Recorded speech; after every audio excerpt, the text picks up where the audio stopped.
The Ukrainian armed forces are systematically destroying both bridges over the Dnieper River in the Russian-occupied territory of the Kherson region with missile strikes. The message is clear: the prospect of the Russian grouping on the right bank of the Dnieper River being left without supplies is becoming increasingly clear, which threatens a military catastrophe in the event of a sharp intensification of hostilities on this section of the front. But the Russian command shows no signs of readiness to make a withdrawal to the relatively safe left bank of the Dnieper. There have only been some unconfirmed reports about the redeployment of headquarters to the rear, closer to Crimea, but by all accounts the Russian army is only increasing its numbers on the right bank, transferring forces there from Donbas. In early to mid-August, artillery exchanges along the entire southern front line intensified, but neither side has made any attempts at serious advances.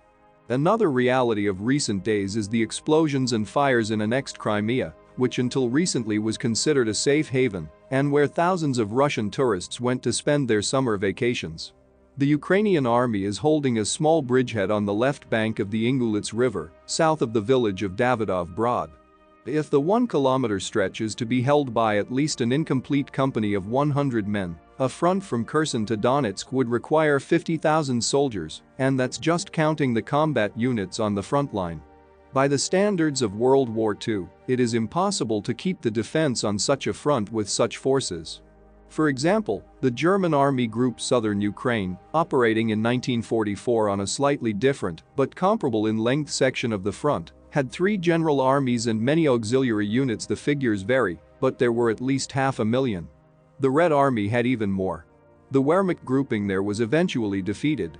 Modern wars are fought differently, thanks to advanced intelligence and powerful firepower. There is no need to hold every section of the line of contact with large forces.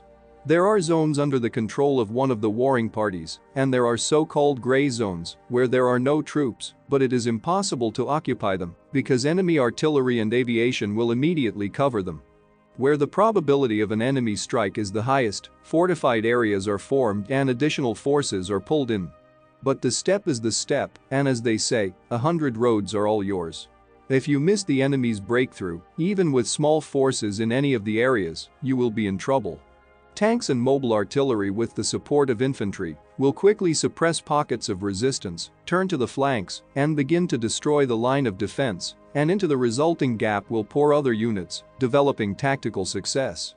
Or it is possible to get into a mess inspired by an illusory success, throw the best forces to the breakthrough, and in vain put them under the blows of aircraft, PTRK and missile systems of the enemy. Southern Ukraine is a vast step, and any mistake can be costly. In the near future there will be very acute events on the entire front, a representative of the press service of the main Directorate of Intelligence of the Ministry of Defense of Ukraine, Andriy Yuzarov, said on the air of the telethon. According to him, August and September will be extremely important months for further developments. About the retreat today and the fact that Russia will withdraw its troops from Ukrainian territory, the Russians are not ready to talk now, but Ukraine will liberate all its territories, Yuzarov said. Since about mid-spring, when it became clear that the Russian blitzkrieg in Ukraine had failed, the Ukrainian public space has been filled with promises to stage a counter-offensive and start from the south, from Kherson. Verbal threats are one thing, but strikes on bridges along with the build-up of forces in key areas are not just words anymore. What scenarios for the development of events in the south of Ukraine are possible in the coming months, and which of them are the most likely? Russia may undertake a preventive offensive from the eastern and western sides of the Kakhovka Reservoir on the right towards Zaporozhye, on the left towards Kryvyi Rog and Nikopol, as well as bypassing Nikolaev from the north, in order to encircle and capture it.